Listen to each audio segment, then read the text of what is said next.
Okay guys, in today's show we are talking about how successful people think. After being in Nashville for the last week, I've had a lot of thoughts and impressions on what I should talk to you guys today, and there are so many ways to be sharing your message with the world in today's digital life that we live. And so today's show we're going to talk about a bunch of different ways on how to create a brand for yourself and how to really distribute your message in the online digital world that we live in today. So let's go get into the show.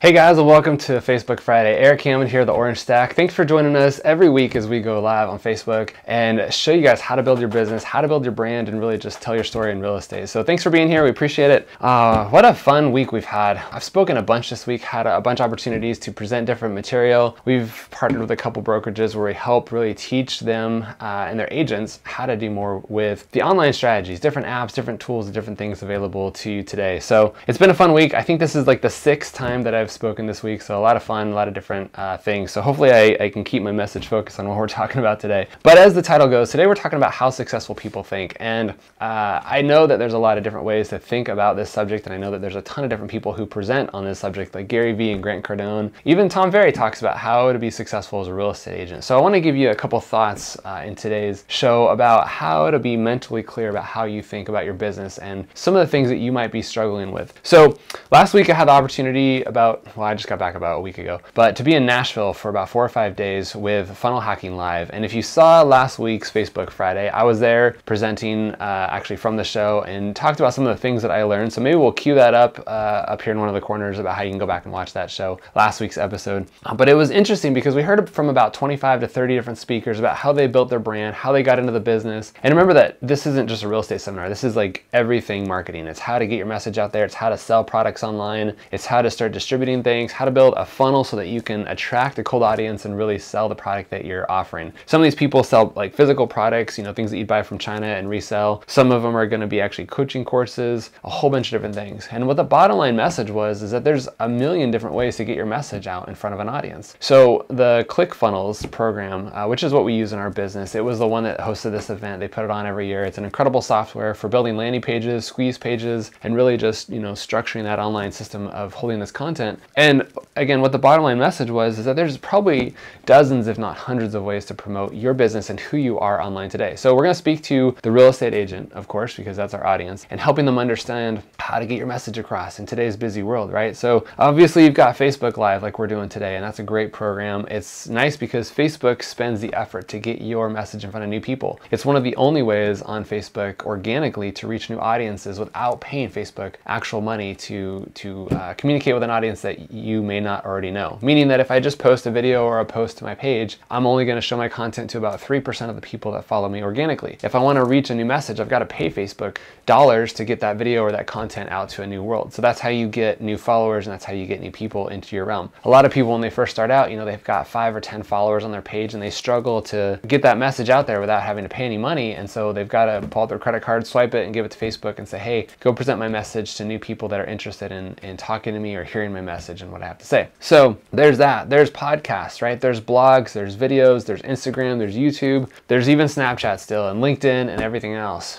There's so many different ways to generate traffic in social media, and then you get into pay-per-clicks like Google and other traffic sources. You can post blogs on Medium. You can be everywhere. You can even have a plane running through the sky with your message on it if that's the way that you want to go. I know some agents who've bought billboards in the past and have spent tens of thousands of dollars of trying to get their content out there and trying to share their message and get the phone to ring and trying to get people to follow what it is that they have to say. Most importantly, you're trying to sell a house, right? And you're trying to get in front of those new clients every single month after month after month after month. I think if you thought about it, you could really get bogged down. You could say, okay, Erik, there's, like I said, dozens, if not hundreds of ways to get your message out there. What should I focus on? Where do I stand? What should I do first? That's one of the things we talk about, is playing on your strengths in this business. If you're good on the phone and that's where your strengths are, and you're like, look, I can crush the phone all day long and I can just call, hit up the expireds, hit the FSBOs, circle call everybody in my area, that's great. Maybe that's what you focus on. But maybe you've tapped out that ability and there's nowhere else that you can call. There's nobody else in your market that you could call, and you're doing your thing. Maybe it's door knocking. Maybe it is blogging. Whatever it is, focus on your strengths and where you're trying to be. I think that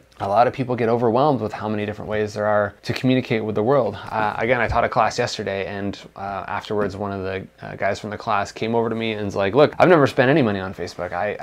I'm new to this. And he's not new in real estate. He's been around for 20 years. But he's like, I struggle with getting on Facebook because it's a whole new platform. It's something that I have to learn. It takes a lot of my time, and I have a hard time being able to learn this new platform and get on a new thing that I've never done before. So how do I carve out an hour out of my week each week and start getting onto Facebook? Or how do I carve out time and get on Instagram or YouTube or any of those other things? And this is going to be hard to hear, but it's what you need to do. If you want to be everywhere and you want to have this brand that exists everywhere and you're trying to capture audiences from every single platform, you might have to be there. It doesn't mean that from day number one, you have to be on every single platform, but what it means is that over time, you need to start exposing yourself in different places. So again, start where it makes sense for you. Again, if you're strong on the phone, get down the phone, but then maybe start posting on Facebook, start posting on Instagram, start creating videos like this and putting them into YouTube, start expanding your horizon and getting other places. I guess my main message for this is to say, we live in an incredible time, and never before have we had so many free opportunities to share your message with the world. Right now, I'm literally recording this in front of a green screen in my office with a camera on a free platform.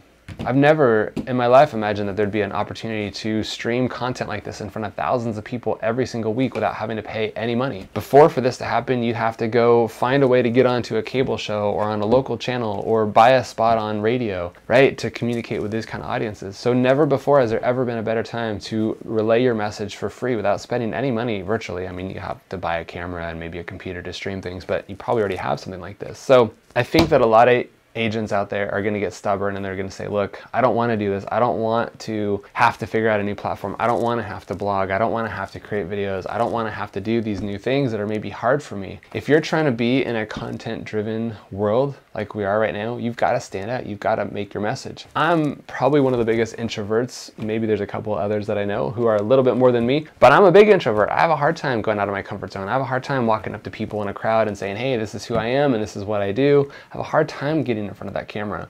I've been doing this for 2 years and I'm still awkward. You can still tell that I'm messing up and fumbling over words, but eventually you get better. Don't think that you have to be perfect right out the gate. Successful people know that they have to do hard things and they have to keep doing them until they become easy. And those are the results that are going to generate the activities and the things that you want to accomplish in this life. So if you are willing to expand your reach and you are willing to hit new levels and you are willing to communicate with new audiences, you might have to do some of these scary, hard, difficult things, or you might have to go learn a new talent or a new skill or a new ability, like being able to communicate live in front of a video like this. The other thing is that you may not have to do everything in your business. If you've got the check equity and you can go write a check for it, hire somebody on your team to run the camera, hire somebody on your team to run the computer, hire somebody who can write the blog, who can edit the video, who can create the amazing post, right? You just have to come up with the content in the first place. Maybe you talk in front of a video like this and you have a guy transcribe your video into audio for a podcast. Maybe you have somebody else transcribe it into a written word for a blog on Medium or LinkedIn. Maybe you just give the raw video to a video editor and he can spice it up and make it interesting and distribute it across all your different platforms. That's exactly what I do. We have a whole team behind this that's just running an incredible show over here. So figure out what your strengths are and focus on those, and don't get overwhelmed with what you have to do in this world to communicate. Got my notes here. I want to make sure that I go through everything. So I think the biggest thing that you got to realize is that you have to embrace the change. Just know that there are dozens of platforms right now that we've got to use to communicate with our audience, and they're everywhere, right? Like you might have some people just on Instagram. You might have some people who are just on YouTube. I use my parents as a good example, and I think this totally applies here. My parents are both in their 70s. They both own their home. They're still married. They both live in the same home for the last 30 plus years. They don't have any plans on selling, but I'm sure that there's a lot of people in that demographic who are probably saying, hey, look, my kids are all out of the house. You know, I need to move on. I need something smaller. My mom is on Facebook and she's on Instagram, and that's where she spends most of her time. She's given thumbs up and smiley faces and hearts all day long. My dad has never owned a single social media platform in his entire life, but he'll spend hours watching content on YouTube. That's his platform. He likes going there and watching all these videos and how to do this and show me documentaries of people building cabins in Alaska, all sorts of stuff. They're in the same age demographic. Obviously, they're in the same household. They live in the same area, but they digest their social media content in different ways. So if you just say, look, I'm just going to do Facebook and that's the only thing that I'm comfortable with, I'm just good, you know, behind the keyboard texting here and there, you're going to miss the opportunity to communicate with my dad and video video format. Or if you're not willing to try Instagram, you're gonna miss those chances to connect with my mom on Instagram. Mom, if you're watching, give me some thumbs up. So you've got to diversify, you got to get out there, you've got to embrace this change. And just know today is where we are, and there's all these things available. Do you have any idea what's coming over the next 10 years? Do you have any idea the platforms, the new technology that's going to be available, the different ways to communicate? There might be a hologram of me in your house someday where I'm talking to you in this format. You never know. Virtual reality is catching up speed. There's going to be so many cool things that come. So be familiar with what's coming. Stay on the cutting edge of technology. I know that you guys are here to sell houses, but you're also a content business. You're here to share your message of what it is that you do, how you stand out, how you help your clients, and how really you're going to help them sell their house for more money than anybody else in your industry. So figure out how to stand out. Be embracing of the new technology that's coming. So I guess my last point is that we can sit around and complain about how hard business is, or we can embrace what's coming and just know that if you're willing to be open-minded and try new things and put yourself out on that ledge, great things will come. I just finished the book, Girl Wash Your Face, which has been an interesting book, but she talks about doing super hard things. She grew up in this little teeny town outside of Bakersfield, and she talks about moving to LA and being the country girl in a foreign place of LA, and how hard it was to go to parties and stand out, and how hard it was to be a writer and be turned down, time after time again after being a book writer. If you haven't read this book, go check it out. It's a really good book. But I think her main message is, go do things that are hard, go do things that are challenging. Know that if you're willing to do it, somebody else probably won't, so you have that advantage over them. But figure out how to be you and what makes you you, and how you can share your message with the world. So I think that that's how successful people think. They're really willing to take this life and embrace every moment of it, to try new things, to do complicated things, and to get their message out there. So guys, I appreciate you watching this show every Friday morning. I know today we were a little bit late. We try to go live every Friday morning, 10 a.m. Pacific. Once in a while, the technology gives us a few slip ups, but we're here to help your business grow. We're here to talk to you guys. We're actually starting a new show in 2 weeks. I'm really excited. We've been getting a bunch of questions from classes that I've been to. We're part of a couple private Facebook groups that I teach in, and I feel like these questions are super relevant to what's going on in your guys' life. So we're going to be starting a show called #AskErikHammond. So look for that. It's going to be Mondays live, 10 a.m. Pacific on our channel Facebook. So we're going to be answering your questions. Send us a direct message on our Orange Stack page, or if you follow me personally, send me a message on there. But I'm happy to answer your real estate questions, your branding questions, how to use technology, whatever it is. The show is going to be a similar format to this, but we're going to be answering questions that you guys have. So tune in for that Mondays, 10 a.m. Pacific. And until next Friday, have a fantabulous weekend and enjoy everything that you're doing in real estate. Go sell some houses, go enjoy your open houses, and be safe. Thanks for following. We'll see you next Friday.